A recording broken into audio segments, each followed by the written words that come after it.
urgent weather message. The National Weather Service in Cleveland has issued a severe thunderstorm warning for Holmes County, Medina County, Wayne County until 8:45 p.m. Eastern Daylight Time.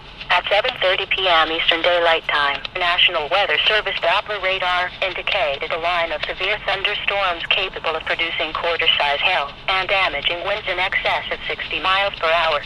These storms were located along a line extending from 17 miles northwest of West Salem to 15 miles west of Glenmont and moving east at 25 miles per hour.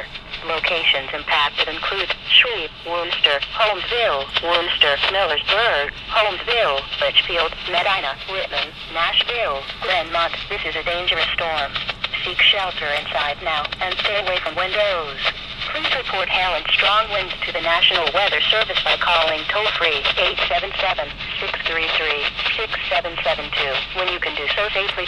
Repeating, a severe thunderstorm warning has been issued until 8:45 p.m. Eastern Daylight Time for the following counties in Ohio: Holmes, Medina, and Wayne.